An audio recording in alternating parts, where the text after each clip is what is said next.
प्रिय बोल बांके बिहारी लाल की जय। आइए आज हम एक ऐसे रसिक भक्त का चरित्र ले रहे हैं जिनकी विशेषता ये है कि इनका नाभाजी ने तो छप्पे में वर्णन नहीं किया है, लेकिन इनकी जो भक्ति की प्रणाली है, भक्ति की जो रीति है, वो इतनी सरस है कि प्रियादास जी ने इनका दो कवित्त में वर्णन किया है। श्री त्रिपुरदास जी महाराज का चरित्र हम ले रहे हैं। 340 नंबर का कवित्त है। कायथ त्रिपुरदास भक्ति सुख राशि भर्यो, कर्यो ऐसो पन सित दगला पठाइए। ये श्री श्रीनाथ जी के भगत हैं और इन्होंने एक बार ऐसा पन यानी ऐसा प्रण किया। ये बहुत बड़े उच्च पदस्थ पदाधिकारी हैं, जाति के कायस्थ हैं, उच्च पदाधिकारी हैं राज दरबार में। और इन्होंने एक बार ऐसा प्रण किया कि हम सर्दियों में हर साल दगला, दगला यानी ठाकुर जी की एक बहुत सुंदर ड्रेस होती है जिसमें कई तरह की जड़ावट होती है, वो दगला हम हर साल जो है ठाकुर जी को भेजा करेंगे, भेजा करते थे। कैसे भेजा करते थे? निपट अमोल पट हिये हित जटी आवे, ताते यति भावे नाथ अंग पहराई। दगला बहुत सुंदर होता था और उसके अलावा उस दगले में इनका जो भाव होता था वो बहुत विशेष भाव होता था। उस भाव के कारण ठाकुर जी उस दगले को बड़े प्रेम से पहनते थे। हम इसको बाद में खोलेंगे, अभी हम इतना ही ले लेते हैं। आयो को काल नर पति ने बेहाल कियो। कभी एक ऐसा समय आया कि राजा ने इनको पद से हटा दिया, और हटा ही नहीं दिया, सब कुछ छीन लिया इनका, दाने दाने को मोहताज हो गए। आयो को काल नर पति ने बेहाल कियो, भयो इस ख्याल न को घर में न खाइए। कुछ भी खाने पीने तक का कोई साधन नहीं बचा, ऐसी इनकी हालत हो गई। वही ऋतु आई सुध, आई आंख पानी भर आई। अब सर्दी आई, जब ये हर बार सर्दियों में श्रीनाथ जी को दगला भेजा करते थे, तो जब सर्दी आई तो इनकी आंख में जो है, जब उनको याद आया कि मेरे को तगला भेजना है, ठाकुर जी की ड्रेस भेजनी है, तो इनकी आंखों में पानी आ गया कि प्रभु, मेरे पास तो खाने के लाले पड़ रहे हैं, मैं दगला कहां से भेजूंगा। वही ऋतु आई सुध आई आंख पानी भर आई, एक दात दीठी आई बेची ले आई। इनको एक दवात दिखी, बहुत नक्काशीदार एक पीतल की दवात थी, वो इनको दिखी, तो इन्होंने सोचा कि चलो मेरा कुछ काम बनेगा। तो आइए अब हम इस चरित्र को लेते हैं कि कायथ त्रिपुरदास। अब यहाँ पे समझा रहे हैं टीकाकार गणेश दास भक्तमाली जी की इस भक्त की जाति क्यों बताई है। भक्त की तो जाति होती नहीं है कोई, भक्त तो सब अच्युत ग्रोत्री होते हैं, लेकिन यहाँ कायस्थ जाति क्यों बताई है। तो उन्होंने कहा कि कायस्थ उच्च पदस्थ होते हैं, बड़े बुद्धिमान होते हैं। प्राय प्राय ऐसा होता है कि जो उच्च पदस्थ होते हैं, धनवान इनके पास खूब होता है, बुद्धि बहुत तीव्र होती है संसार के कामों में, प्राय ऐसे लोग भगवान की तरफ कम लगते हैं, भगवान की तरफ उनकी मति कम होती है। आप देख लो समाज में आज भी उच्च पदों पर और अच्छा खासा मान बढ़ाई होते हैं उनमें भी, लेकिन कम होते हैं, उनकी प्रवृत्ति बहुत कम होती है। कुंती माता भी इसी बात को कहती हैं जब वो स्तुति करती हैं भगवान श्री कृष्ण की, कि जन्म ऐश्वर्य श्रुति भी भेद मान बतः कुमान, नैवार हत्या विधातुम भे त्वाम कंचन गोचरम। है ना, हे प्रभु, जो अपनी जाति कुल वंश ऐश्वर्य मान धन आदि को लेके जिनके मद होता है, ऊंचा होते हैं, जिनके ऊंचा कुल ऊंचा वंश ऊंचा पढ़ाई, उनकी जो है प्राय आप में जो है उनकी प्रीति नहीं होती। है ना, तो इसलिए कायस्थ जाति के होकर भी इनकी भगवान में बड़ी प्रीति थी। शेरगढ़ राज्य था ब्रजमंडल के अंतर्गत, तो इनके पिता राजा के राज्य मंत्री थे और बाद में ये मंत्री बन गए। है ना, तो एक बार क्या हुआ कि इनके पिता इनको लेके और आगरा से आ रहे थे, तो मार्ग में जतीपुरा गोवर्धन पड़ा, तो वहां मंदिर था ठाकुरनाथ जी का। तो ठाकुर श्री श्रीनाथ जी का। तो श्रीनाथ जी का जब मंदिर का दर्शन किया इन्होंने, तो कोई पुराने संस्कार होंगे भक्ति के कि त्रिपुरदास जी महाराज श्री श्रीनाथ जी की मोहनी मूरत में अटक गया उनका मन। उनका चित्त ऐसा लुभायमान हो गया कि पिताजी को उन्होंने घर चलने के लिए मना कर दिया। पिताजी ने सोचा एक दो दिन में चलेगा, है ना, लेकिन पिताजी दो तीन दिन रुके, उसके बाद भी ये बिल्कुल भी घर चलने के लिए मना कर दिया। इन्होंने कहा नहीं, मैं तो यहीं रहूंगा। तो पिताजी इनके बिना चले गए। अब ये क्या करते कि रोज जो है वहां पे श्रीनाथ जी के दर्शन करते जगमोहन से, दूर से ही, और बड़ा प्रसन्न होके जो प्रसाद मिलता उसको ये पाते, और दर्शन को देख के, दिव्य दर्शन से ये आत्म विभोर हो जाते। तो एक दिन जो बल्लभाचार्य जी महाराज थे, उन्होंने इनकी प्रेममयी दशा देखी, तो वो समझ गए कि कोई अधिकारी जीव है। तो इन्होंने परिचय पूछा। तो ये साष्टांग दंडवत करके बोले कि प्रभु, मैं तो माता पिता हीन बालक हूँ, सर्वथा अनाथ बालक हूँ, क्योंकि इनके पिताजी की वहां जाके मृत्यु हो गई। तो कृपा करके मुझे आप दीनहीन को अपने चरणों में जगह दें, श्रीनाथ जी मुझे सनाथ करें। तो आचार्य जी ने इनको दीक्षा दी, इनका ब्रह्म संबंध कराया, है ना। और फिर महाप्रभु जी की सेवा में ये रहे।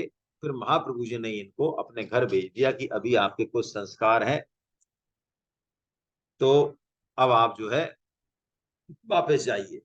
तो ये राजा के यहाँ लग गए। राजा के यहाँ जब लग गए, तो फिर इन्होंने दगला भेजा। दगला यानी वो जो ड्रेस होती है, महंगी ड्रेस होती है, काफी इसमें जड़ाऊ होती है। तो कैसे भेजते ये दगला, उसकी बड़ी अच्छी बात यहाँ बताई है कि इनके दगला भेजने में ठाकुर जी को तीन बातें मुख्य होती थी, है ना। तीन बातें कौन कौन सी मुख्य होती थी वो अगले अगले उसमें आया है, हम पढ़ लेते हैं, है ना। तो जब इन्होंने राजा राजा ने इनकी नौकरी छीन ली, तो उस समय इनके पास खाने पीने को भी कुछ नहीं रहा। तो जब सर्दी आई, तो इनके आंखों में आंसू आ गए कि कैसे जो है हम दगला भेजें। लेकिन इन्होंने भगवान की कृपा का अनुभव किया, क्योंकि भगवान स्वयं कहते हैं ना कि मैं जिस भक्त पे कृपा करता हूं उसका धन मैं छीन लेता हूं। और भागवत में तो भगवान ने और आगे कहा है कि मैं धन छीन लेता हूं तो वो फिर धन कमाने का प्रयत्न करता है, तो मैं उस धन कमाने के प्रयत्न को भी विफल कर देता हूं। तो जब वो कंगाल हो जाता है, तो उसके जो सांसारिक संबंध हैं, जो ममता आ सकती है पुत्र में, पति पत्नी में, रिश्तेदारों में, वो सब इसको छोड़ छोड़ के चलते जाते हैं। तो वो उसकी आसक्ति दूर हो जाती है, निर्धन आदमी की आसक्ति दूर हो जाती है। तो इस प्रकार जब उसका बार बार प्रयास सफल हो जाता है, उपेक्षित हो जाता है घर वालों से, समाज से, तो फिर वो मेरा धन को दुख समझ के, रिश्ते नातों को दुख समझ के, फिर वो मेरी तरफ, मेरे भक्तों का आश्रय लेता है और मेरी तरफ मुड़ता है। ऐसे मैं उसको अपनी तरफ खींच लेता हूँ। तो त्रिपुरदास जी ने भी यही सोचा कि चलो, अब भगवान ने जो जो है स्थिति दी है वो बढ़िया है, लेकिन दगला तो भेजना पड़ेगा, प्रण किया है मैंने, तो कैसे भेजें। तो उनकी निगाह पड़ी एक पीतल की दवात पर। कायस्थ के पास तीन चीज होती है भाई, हैं। आप में से कोई कायस्थ हो तो बताएं। हमने तो ऐसा सुना है कि तीन चीजें अवश्य रखते हैं वो। हाँ, पेपर अवश्य मिलेगा, कलम मिलेगी और स्याही मिलेगी, मतलब पहले स्याही थी।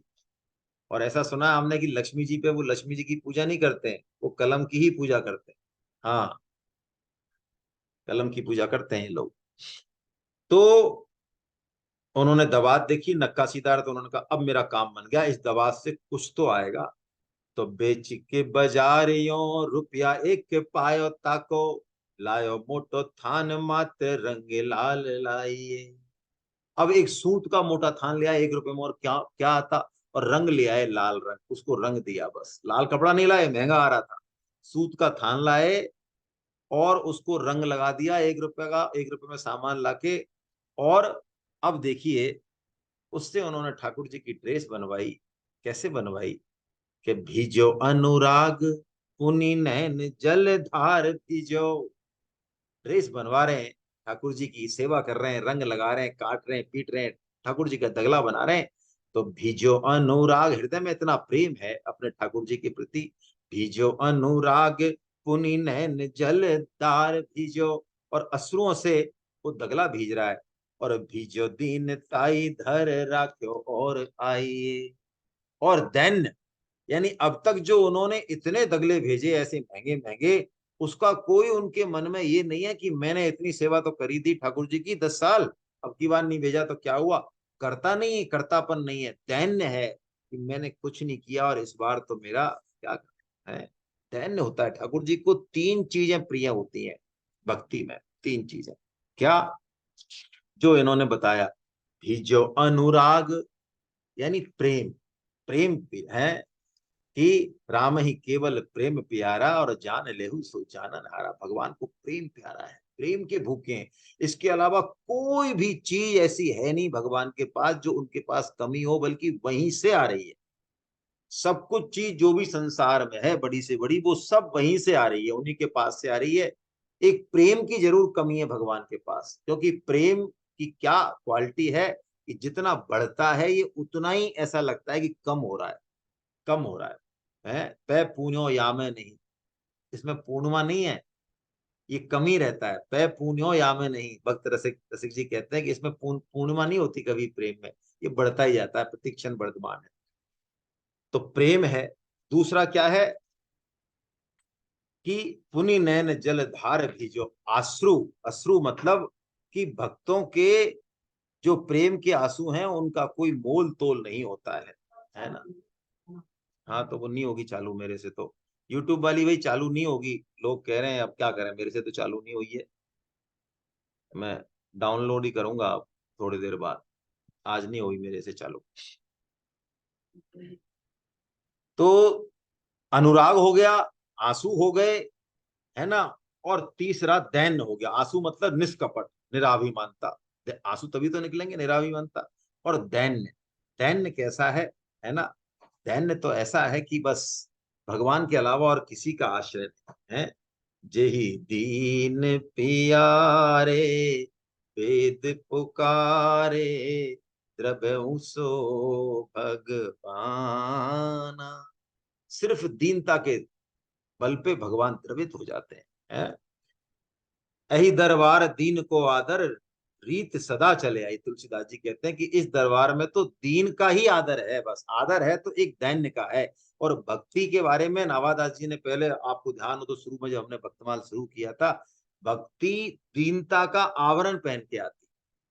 यदि दैन्य नहीं है तो वो भक्ति कैसी है फिर, बिना बताइए वस्त्र के कोई कैसा लगता होगा। तो ऐसे भक्ति दैन्य को पहन के आती है। तो दैन्य तो बड़ा इनके मन में अनुराग है, लेकिन देखो बन तो गया दगला, लेकिन इन्होंने भेजा, भेजा नहीं। क्यों नहीं भेजा? इन्होंने कहा उस दगले को बन तो गया, लेकिन उन्होंने कहा कि ये तो ठाकुर जी को तो क्या चली, ये तो कोई दास दासी भी होना उनके पहनने लायक भी नहीं है, ऐसा खद्दर मोटा कपड़ा है, इसको ठाकुर जी कैसे जो है। ठाकुर जी की, क्योंकि पुष्टि संप्रदाय में कमरे की कमरे भरे रहते हैं ठाकुर जी की ड्रेसों से एक सेठों के करोड़पतियों से पोशाकें आती हैं, है ना। तो गए नहीं। अब क्या होता है कि विठल नाथ जी का एक सेवक वो राजा को प्रसाद देने आता था पहले, और इनको भी प्रसाद देता था। त्रिपुरदास जी से मिलके जाता, वो जरूर हर बार ऐसा होता। अब त्रिपुरदास जी की हालत पतली है, तो वो आया राजा को प्रसाद देने, और उसने सोचा कि त्रिपुरदास जी के घर पे क्यों जाए, संकोच होगा उनको, है ना। हमने सुना है कि खाने के लाले अन्न का दाना नहीं है, हम जाएंगे तो क्या जो है हमको खातिरदारी करेंगे, उनका भजन पड़ेगा उनपे। तो उन्होंने सोचा उनके पास नहीं जाते हैं, है ना। जबकि त्रिपुरदास जी ये सोच रहे थे कि वो सेवक आएगा तो उसके हाथ भिजवा दूंगा, मेरी खुद की जाने की हिम्मत नहीं है इस दगले को लेके। तो उस सेवक ने जब ऐसे सोचा, तो फिर बाद में ठाकुर जी ने उसको प्रेरणा दी, ठाकुर जी ने उसकी बुद्धि घुमा दी। क्या घुमा दी? उसने सोचा कि अब तक तो हम इनके पास जाते थे, और अब इनकी पोजीशन गरीब हो गई है, अब हम नहीं जाएंगे तो ये क्या सोचेंगे कि बताओ, सब दुनिया ने त्याग दिया और इस सेवक ने भी हमको त्याग दिया, आज हमारे बुरे दिन आए। तो कोई बात नहीं, भगवत प्रसाद तो है ही, तो भगवत प्रसाद लेके और हम चलते हैं उनके पास, है ना। तो भगवत प्रसाद लेके और गए। गए तो चतुरदास जी, त्रिपुरदास जी ने उनकी खूब जो भी जैसा था तृण का आसन दे दिया, है ना। है ना, तृण का आसन मतलब 4 चीजों से सत्कार पूरा हो जाता है। उसमें अमीरी गरीबी कुछ नहीं करती है। तरण का आसन मतलब बस ऐसे ही थोड़ा सा जमीन पे ही हाथ से करके आदर से बिठा दो तो ये आसन हो गया उसका, है ना। जल पिला दो, मीठी वाणी से बोल लो, ये सत्कार पूरा हो गया। कोई भी इसमें 1 रुपया खर्च नहीं होता, 1 पैसा भी। तो सत्कार किया उनका, जैसा भी किया। और उन्होंने कहा कि ऐसा है, ये ये साधारण वस्त्र है दगला, इसको आप ले जाओ और सीधा भंडारी जी को दे देना। और मेरी आपसे एक विनती है कि गोसाई जी को मत कह देना, विठलनाथ गोसाई जी जिनका चरित्र हमने कर लिया, उनको मत कह देना। क्यों? ठाकुर जी की तो क्या चली, ये विठलनाथ जी के यहाँ जो सेवक काम करते हैं, दास दासी, उनके भी ये पहनने योग्य नहीं है। इसलिए गोसाई जी से इस वस्त्र के बारे में कोई चर्चा मत करना, मेरी आपसे यही विनती है। ओहो, रोने लग गए त्रिपुरदास जी ठाकुर जी को जब भेंट दी। नहीं विद्या नहीं बाहुबल, नहीं खर्चन को दाम, मोह से पतित अपंग की, तुम पति राखो राम। हे प्रभु, अब आप ही के हाथ में लाज है। ऐसा करके उसको रवाना कर दिया। दियोले भंडारी कर राख धरी पट बापे, निपट सने ही नाथ बोले अकुलाए के। जब भंडारी को वो वस्त्र दिया, तो भंडारी ने खद्दर का देखा, तो जो पोशाकें आ रही थी संदूक में रखने के लिए, तो उस संदूक में सोचा ये बढ़िया खद्दर का कपड़ा आ गया है, तो उसके नीचे बिछा दिया उसको। और उसके ऊपर अच्छी अच्छी ड्रेस रख देंगे, जैसे नीचे बिछा देते हैं ना मन अखबार, ऐसे बिछा दिया। अब जैसे ही ठाकुर जी ने देखा कि जो है हमारे भक्त के प्रेम की क्या दुर्दशा कर रहे हैं ये लोग, तो बस दियोले भंडारी कर राखे धरी पट बापे, दूसरे कपड़ा रख रहे हैं बापे। निपट सने ही नाथ बोले अकुलाए के। तो श्री श्री नाथ जी जो है वो एकदम अकुला गए कि मेरे भक्त के प्रेम की, मेरे भक्त के अनुराग की ऐसी दशा हो रही है। तो विठल नाथ गोसाई जी वहां थे, तो ठाकुर जी ने लीला रची, वो कपने लग गए ठाकुर जी। तो गोसाई जी ने कहा महाराज क्या हो गया अचानक? अरे कि हमको ठंड लग रही है बहुत तगड़ी, क्या करें? तो गोसाई जी ने कहा ठंड लग रही है तो आप चिंता मत करो, अभी उपाय करते हैं। तो उन्होंने जो है सुंदर सुंदर वस्त्र जो है श्री अंग पे धारण कराए, लेकिन ठंड नहीं गई। तब उन्होंने कहा अरे क्या बात हो गई, कोई और उपाय करें। तो अंगीठी वंगीठी जलाई, तब भी जो है ठंड दूर नहीं हुई। तो फिर ठाकुर जी ने यही बात कही है, भय है जड़ाए को, बेगी ही उपाय करो, विविध ओढ़ाए अंग बसन सुहाए। ठंड को दूर करने के लिए बसन यानी कपड़े उड़ाए। आज्ञा आज्ञा पूनी दई अंगीठी बार दई, फिर अंगीठी भी जला दी। भई सुनी रहे अति ही लजाए के। ठाकुर जी ने कहा मेरे कुछ भी फर्क नहीं पड़ रहा, मेरे को ठंड लग रही है। तो गोसाई जी इतने लज्जित हो गए कि अब करें तो करें क्या, हमसे ठाकुर जी की ठंडी दूर नहीं हो रही। छोटा बच्चा मानते हैं ना, शिशु मानते हैं। चिंतित हो गए, लज्जित हो गए। फिर उनको एकदम से ध्यान आया कि अचानक ये हो क्या रहा है, ठाकुर जी को वस्त्रों से ठंड नहीं जा रही है, अंगीठी से ठंड नहीं जा रही है, ये कहीं कोई लीला तो नहीं कर रहे हैं ठाकुर जी। तो उन्होंने तुरंत उस सेवक को बुलाया और उससे कहा कि कहीं कोई ठाकुर जी के मन में कोई धारण करने की तो नहीं आई। ऐसा उनके मन में उन्होंने सोचा कि कितनी कितनी पोशाकें आई हैं, सारी पोशाकें जो है तुम मेरे को बताओ फटाफट। तो रजिस्टर ले आया, वो रजिस्टर में मेंटेन होता था, 1 2 पोशाकें तो थी नहीं, बहुत बहुत पोशाकें थी हैं। सेवक के बुलाए कही कौन की कबाए आई, सब की सुनाई एक बहीली बचाए के। रजिस्टर में लाके और उसने सबकी बता दी कि महाराज यहाँ से आइए, यहाँ से आइए, यहाँ से आइए, यहाँ से आइए, हैं। लेकिन उसका नाम छुपा लिया उसने, उसका नाम नहीं बोला, क्यों? लिखा ही नहीं उसमें, भंडारी ने लिखा ही नहीं, वो ड्रेस ही नहीं है।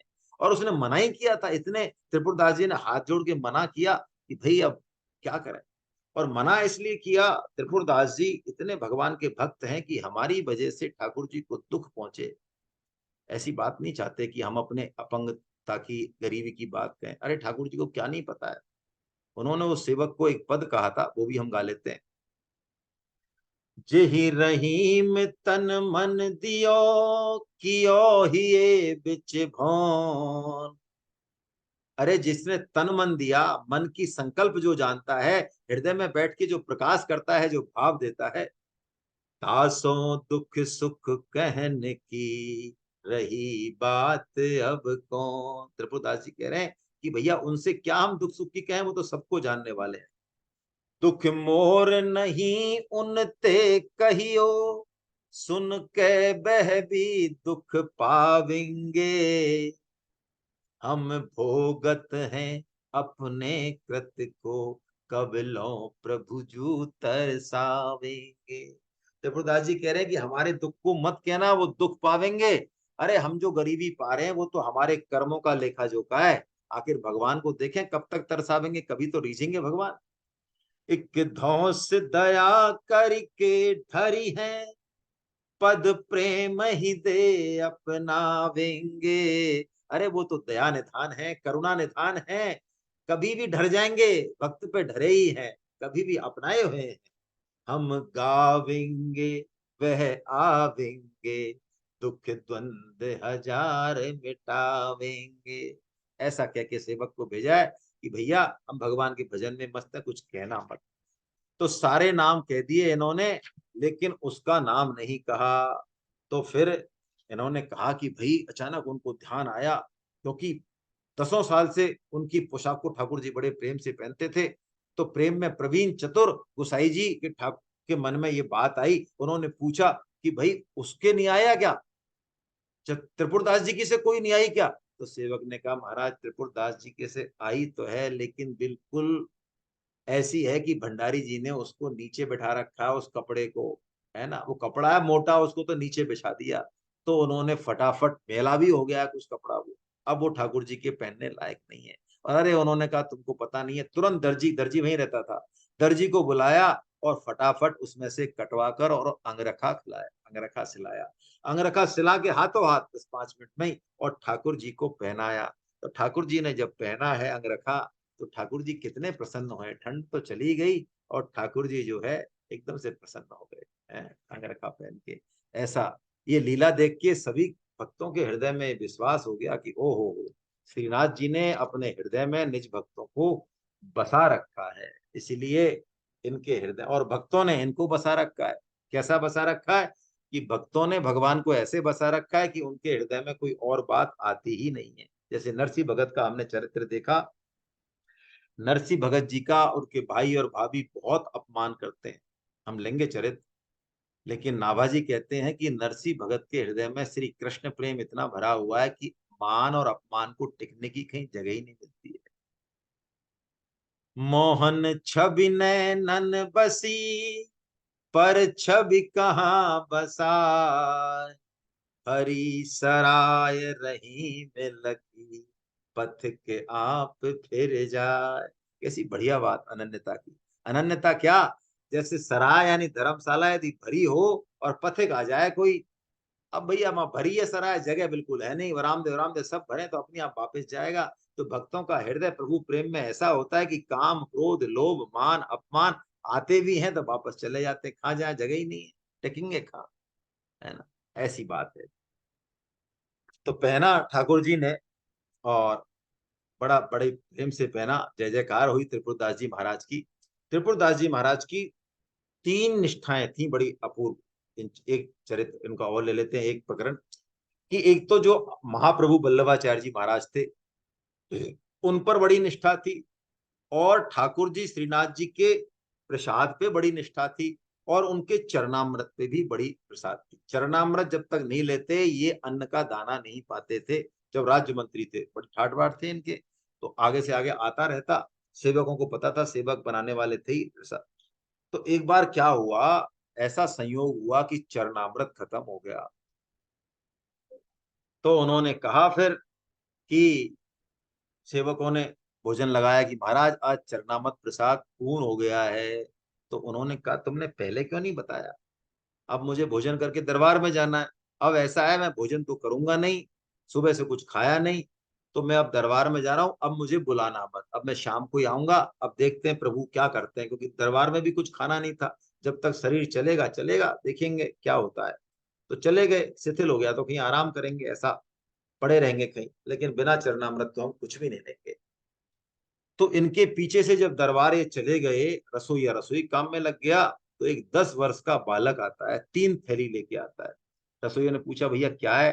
कि देखो, एक में तो चरणामृत है, एक में ठाकुर जी का प्रसाद है, और एक में महाप्रभु जी का चरणामृत है। 3 निष्ठाएं थी, तीनों थैली देके वो, कि त्रिपुरदास जी ने भेजा है ये। त्रिपुरदास तो रसोइया ने रख लिया कि त्रिपुरदास जी ने कोई व्यवस्था करी होगी। और उन्होंने फिर, रसोइये ने भेजा सेवक को बुलाने, त्रिपुरदास जी को राज्य में दरबार में भेजा कि आ जाओ महाराज। तो उन्होंने मना कर दिया, फिर भेजा, 2-3 बार भेजा, तो आखिर में वो थोड़े खिंचते हुए आए कि जब तुमको मैंने मना ही कर दिया कि भाई मैं बिना चरणामृत के भोजन नहीं करूंगा, कोई ग्रहण नहीं करूंगा, तो फिर मुझे क्यों बार बार बुला रहे हो, प्रसाद पालो प्रसाद पालो। तब उन्होंने कहा महाराज आपने ही तो 3 थैली भिजवाई है, तो चरणामृत प्रसाद आ गया है, इसलिए हमने आपको बुलाया है। उन्होंने कहा अरे ये क्या कह रहे हो, 3 थैली भिजवाई है, किसने लाई? तब उन्होंने रूप का वर्णन किया। तो त्रिपुरदास जी को ये विश्वास हो गया कि ओ हो, ठाकुर जी ही स्वयं ये आए, और उनको बड़ा कष्ट हुआ। कष्ट इसलिए हुआ कि मेरी निष्ठा के कारण जो है ठाकुर जी को इतना कष्ट हुआ। फिर तो उन्होंने स्नान किया और प्रसाद जो है ग्रहण किया, है ना। ऐसा जो है इनका चरित्र है त्रिपुरदास जी महाराज का। सुनी ने त्रिपुरदास बोलो धन नाश भयो, मोटो एक थाने आके राख्यो है बिछाए के। हमने ले तो लिया, मैं बस गा रहा हूँ। लाभो बेगिया ही छन मन की प्रवीण जानी, लायो दुख मानी द्योते लई सो सेवाए के। सिला लिया उसको। अंग पहराई सुखदाई, कापे गाई जात कही तब बात, जाड़ो गयो भरे भाई के। ठाकुर जी कितने खुश हो रहे हैं, और बड़े भाव से प्रसन्न होकर ठाकुर जी कह रहे हैं कि अब हमारा जाड़ा जो है वो दूर हो गया है। नेह सरसाई ल दिखाई और आई सवे, ऐसी रस काई हृदय राखी है बसाए के। ठाकुर जी ने भक्तों के प्रेम को जो है उजागर कर दिया है ना। एक बार रहीम जी का किस्सा है कि रहीम जी ने सुना, जब भक्त नहीं हुए थे, भक्त तो थे ही शुरू से ही, संस्कार तो थे ही, लेकिन ठाकुर जी की सीधी सेवा में नहीं आए थे। तो रहीम जी ने सुना कि श्री श्री नाथ जी जो है बहुत सुंदर है, बड़े रिझावन हैं। तो रहीम जी ने दरबार की नौकरी छोड़ी जब, और उनको विरह व्याप गया, और श्रीनाथ जी का दर्शन करने वो गोवर्धन आ गए। तो गोवर्धन में जब प्रवेश करने लगे, तो जो जगमोहन में जब जो द्वारपाल खड़ा था उसने उनको रोक दिया, मुसलमान एंट्री नहीं है। तो जब मुसलमान के नाते उनको रोका, तो रहीम जी ने झुंझलाकर कहा, भगवान से कहा कि ऐसी साहेबी और ऐसी बेवकूफी। तो लोग समझ नहीं पाए, और ऐसे कह के, और बाहर मंदिर के बाहर एक सरोवर था, गोविंद कुंड, श्री गोविंद कुंड की छतरी पे जाके बैठ गए। तो जो लोग उनको जानते थे कि नहीं ये तो भक्त हैं, तो वो कुछ लोग पहुंचे उनके पास, और उन्होंने देखा कि रहीम जी जो है भगवान का भजन कर रहे हैं। तो उन्होंने पूछा महाराज आपने जो अंदर जो कहा उसका क्या मतलब है, ऐसी साहिबी और ऐसी बेवकूफी, भगवान से रूस के बैठे। तो उन्होंने कहा कि मैं श्री श्री नाथ जी से, मेरे ठाकुर से ये कह रहा हूं कि जब मुझे मिलेच्छ शरीर ही दिया, मिलेच्छ शरीर दे दिया आपने, तो फिर मुझे अपने दर्शन की ऐसी अभिलाषा क्यों दी है, कि मैं आपके बिना रह नहीं पा रहा हूं। और यदि आपने दर्शन की ऐसी अभिलाषा मुझे दे दी, तो फिर ये मेरे को मिलेच्छ शरीर क्यों दिया है। हरि रहीम ऐसी करी ज्यो कमान सरपूर, और खेची अपनी आर को छाड़ दियो अति दूर। ऐसा रहीम जी ने धोया बनाया वहीं पे। तो लोगों ने कहा अरे वाह। तो गोसाई जी को कहा, विठल नाथ जी को, भक्तों ने अंदर, कि महाराज रहीम जी आए थे, और रहीम जी के साथ ऐसा हो गया, और वो तो बिना कुछ खाए पिए और बाहर गोविंद कुंड की छतरी पे बैठे। तो गोसाई जी जानते थे कि रहीम जी यवन है, मुसलमान है, लेकिन हृदय से भगवान के भक्त हैं। तो उन्होंने अपने सेवक के द्वारा ठाकुर जी का प्रसाद उनको भेजा, लेकिन रहीम जी ने लेने से इनकार कर दिया। उन्होंने कहा जिन्होंने आज हमको जगमोहन में घुसने से रोका है, द्वारपाल ने थोड़ी रोका है, द्वारपाल को नहीं देख रहे हैं, वो द्वारपाल से बात ही नहीं कर रहे हैं, कि जिन्होंने रोका है वही आके हमको प्रसाद देंगे, है ना। तो कहते हैं ठाकुर जी खुद गए, ठाकुर जी खुद गए, तो रहीम जी गुस्सा तो थे ही, ढीला कर रहे हैं। तो ठाकुर जी गए तो बजाय ठाकुर जी का दर्शन करने के ठाकुर जी से उन्होंने पीठ फेर ली। प्रसाद का थाल लेके गए ठाकुर जी खुद श्रीनाथ जी रहीम जी के लिए, और फिर भी उन्होंने जो है पीठ फेर ली। तो ठाकुर जी थाल रखे और अंतर ध्यान हो गए। अब जब अंतर ध्यान हुए, जैसे ही मुड़े रहीम जी तो ठाकुर जी को नहीं देख के और अपने उस पे एकदम से विरह व्याप गया। बहुत जो है ऐसा विरह व्याप गया कि पूरी तरह से वो रोने लग गए हैं। और उन्होंने एक पद गाया है, बहुत बहुत बढ़िया पद उन्होंने बनाया है। इसकी अब लय तो ज्यादा बैठती नहीं है, चलिए कोशिश करते हैं। छवि यावन मोहन लाल की, नीकी हसन अधर सधरन की, छवि छीनी सुमन गुलाल की, जल सो डार दियो पुर इन पर, डोलन मुक्ता माल की। आप मोल बिन मोलन डोलन, बोलन मदन गोपाल की, यह स्वरूप निरखै सोई जाने, या रहीम के हाल की। रहीम जी ने ऐसा पद बनाया, ऐसा जो है अपने हृदय का वर्णन किया विरह का, कि आखिर में ठाकुर जी को दर्शन देने पड़े। ठाकुर जी जब प्रकट हुए तब रहीम जी ने उनका प्रसाद जो है पाया। साक्षात प्रकट होकर रहीम जी के इस पद को जो है सुन के और ठाकुर जी ने दर्शन दिए। कहत चतुर कवि मेरे कहे कि तो पे एक न रहेगी, तू समझी जिए आनी हो, जैसे नीके मोहि तुम लागत हो प्यारे लाल, तैसो नीको तुम्हें कोई लागे हूं तो जानी। रहीम जी कह रहे हैं कि जैसा मेरे हृदय में तुम्हारे प्रति प्रेम है, यदि कैसा कोई और किसी के हृदय में हो तो बताओ आप। तो रहीम जी की इस वाणी पे और जो है भगवान प्रकट हो गए, वो दर्शन दिए हैं, है ना। हरे कृष्णा हरे कृष्णा। आज बस इतना ही लेंगे, क्योंकि नया जो चरित्र है वो आज नहीं ले रहे हैं।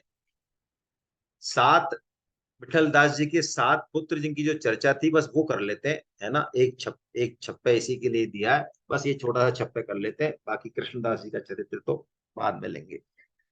छप्पे पढ़ लेता हूं मैं, फिर इसका हिंदी अर्थ है, बस छोटा सा, ये कोई ज्यादा वैसा नहीं है, इंफॉर्मेटिव ही है।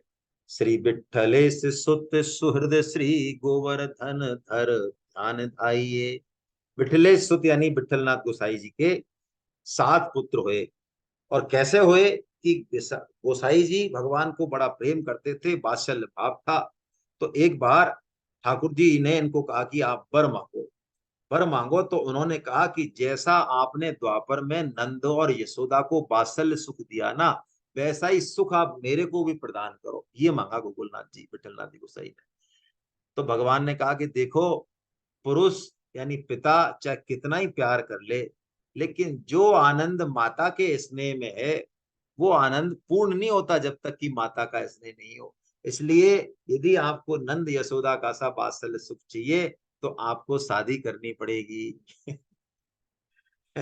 उसके बिना उस सुख की पूर्णता नहीं आएगी, वात्सल्य सुख की, भले ही आपके हृदय में हमारे प्रति कितना ही प्यार हो।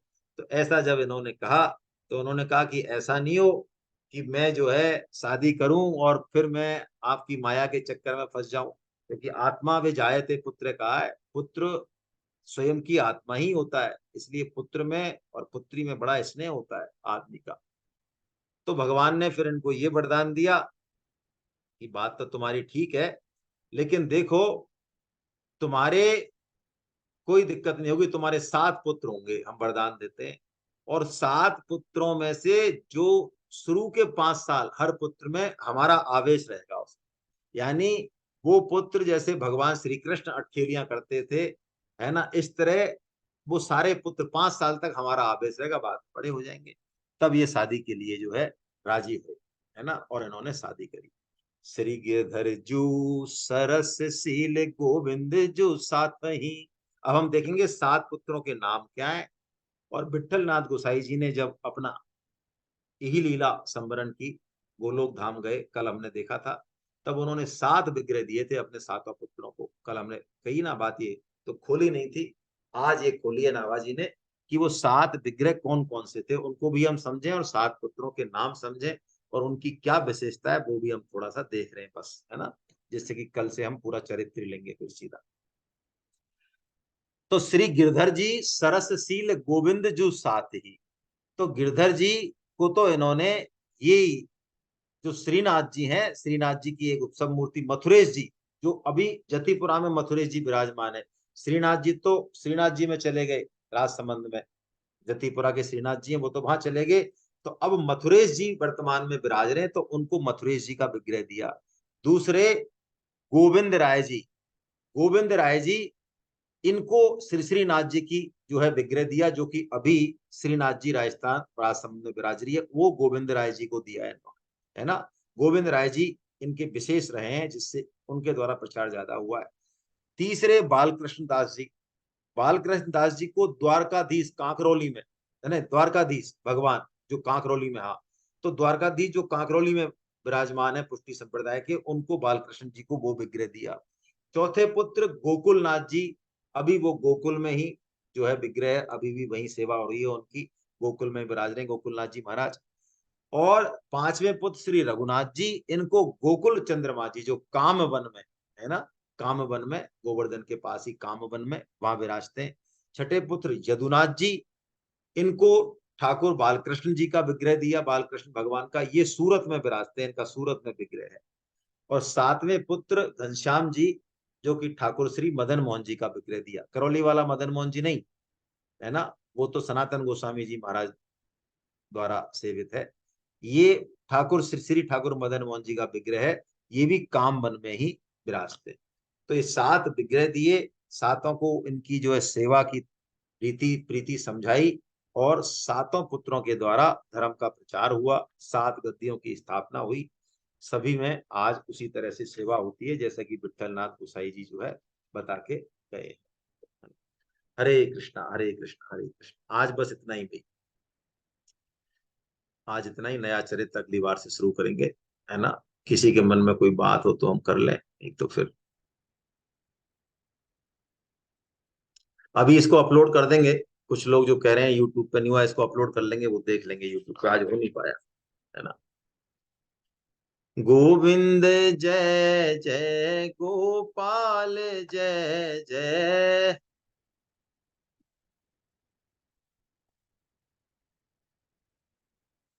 राधा रमन हरि गोविंद जय जय।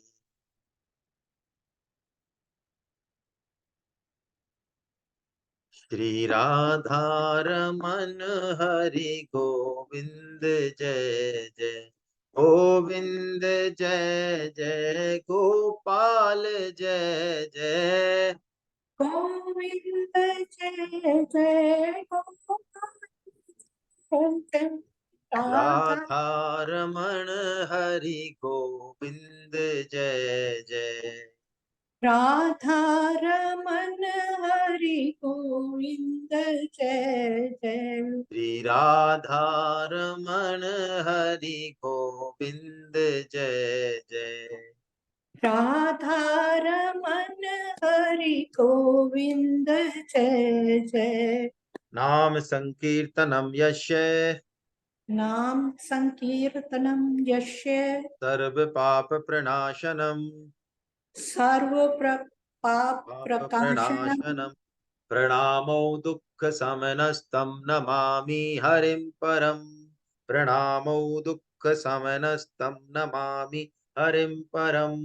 बोलो वृंदावन बिहारी लाल की, बोलो जय बांके बिहारी लाल की, बोलो राधा जय गोविंद देव सरकार की, अर्जुन के जय सखा भगवान श्री कृष्ण की, मीरा के गिरधर नागर की, सूर के घनश्याम की, वृषभानुसुता राधा रानी की, मर्यादा पुरुषोत्तम भगवान श्री राम की, जानकी जय माता की, गौ जय माता की, धरती माता की, साधक संजीवनी की, श्रीमद् जय भागवत महापुराण की, श्री श्री भक्तमाल की, सब जय संतों की, सब भक्तों की, अनंत कोटि वैष्णव वृंद की, आज के आनंद की जय हो जय हो। आप जय। सब जनों के चरणों में वंदन।